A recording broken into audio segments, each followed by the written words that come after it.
11th के स्टूडेंटों को अब परेशान होने की कोई ज़रूरत नहीं, क्योंकि आपका जो दिन जीव विज्ञान का पेपर होने वाला है उसके लिए आपके लिए मोस्ट इंपॉर्टेंट क्वेश्चन लेकर आए हैं। 4 सेटों में लाए हैं, तो ए सेट आपका कंप्लीट हो चुका है। इस वीडियो में मैं आपको आपका बी सेट बताने वाली हूँ, तो इसे जल्दी से देखिएगा और कंप्लीट करिएगा। अगर आपको पेपर में टॉप करना है तो आपको इन चारों सेटों को अच्छे से रट जाना है। तो बिना टाइम वेस्ट किए शुरू करते हैं। देखिए, हमारा पहला प्रश्न है, सही विकल्प चुनिए। तो दो असमान आकार के युग्मकों का संलयन कहलाता है, तो विषम युग्मकता कहलाता है। और क्रेब्स चक्र में एटीपी के कितने अणु निर्मित होते हैं, तो इसका होगा आपका 30 अणु। और जल विभाजन का संबंध किससे है, तो इसका आपका होगा प्रकाश तंत्र फर्स्ट तथा सेकंड दोनों से है। और मस्तिष्क का आंतरिक आवरण होता है, तो होगा आपका पायामेटर होता है। और एक प्रोटीन हार्मोन है, तो होगा आपका थायरोट्रोपिक हार्मोन। और रेड टाइड का कारण, तो होगा इसका आपका एक डायनोफ्लेजिलेट है। तो इस तरीके से आपका पहला प्रश्न आंसर सहित कंप्लीट हुआ। अब देखते हैं हमारा दूसरा प्रश्न, जो कि है रिक्त स्थानों की पूर्ति कीजिए। तो फेफड़ा वक्ष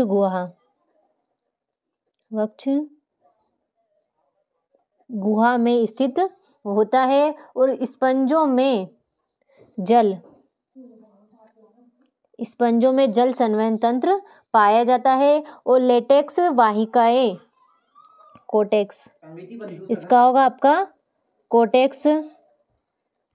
तो लेटेक्स वाहिकाएं कोटेक्स में पाई जाती है। और समुद्री खरपतवार भूरा शैवाल,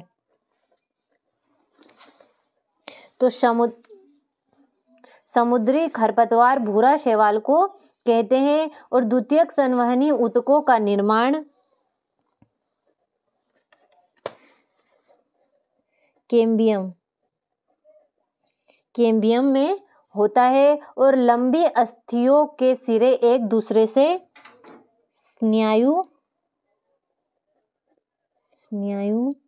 द्वारा जुड़े रहते हैं। तो इस तरीके से आपका दूसरा प्रश्न कंप्लीट हुआ। अब देखते हैं हमारा अगला प्रश्न, जो कि है तीसरा प्रश्न हमारा, सही जोड़ी बनाइए। तो अंत प्रद्वय जालिका, तो इसका होगा आपका अंत कंकाल। अगला है जीवन प्रावस्था, तो इसका होगा आपका पूर्व डीएनए संश्लेषी प्रावस्था। अगला है झींगा, तो झींगा का होगा आपका ग्रीन ग्रंथि।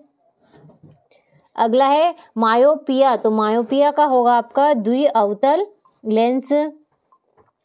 साइटोकाइनेसिस, तो इसका होगा आपका कोशिका द्रव्य विभाजन। तो इस तरीके से आपका तीसरा प्रश्न कंप्लीट हुआ। अब देखते हैं हमारा चौथा प्रश्न, एक वाक्य में उत्तर लिखिए। तो जीव प्रावस्था क्या है। अगला है हमारा आर्थ्रोपोडा के रुधिर का रंग हल्का नीला किसके कारण होता है, तो इसका होगा आपका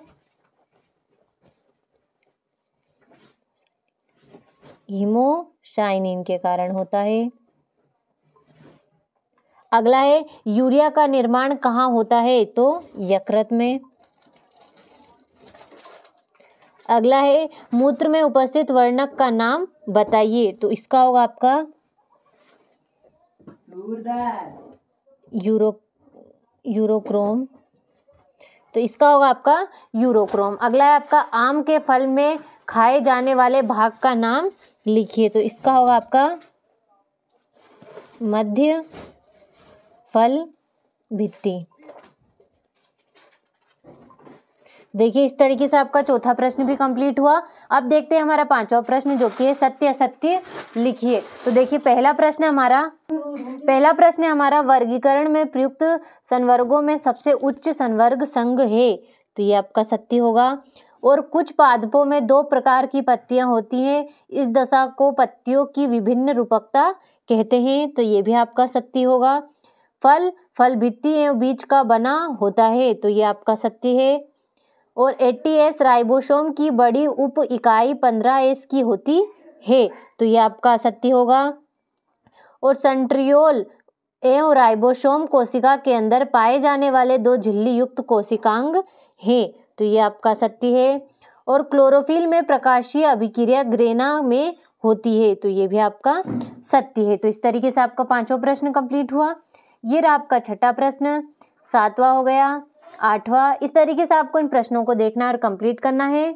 ये हो गया आपका 11वां प्रश्न, 12वां हो गया, ये हो गया 13वां। इस तरीके से इन सभी प्रश्नों को आप जल्दी से देखिएगा और स्क्रीनशॉट लेकर जल्दी से कंप्लीट करिएगा, ताकि आपको पेपर में किसी भी तरह की कोई भी परेशानी ना हो और आप पेपर में अच्छे से अच्छे अंकों से पास हो सके। तो इन सभी क्वेश्चनों को अच्छे से कंप्लीट करिएगा।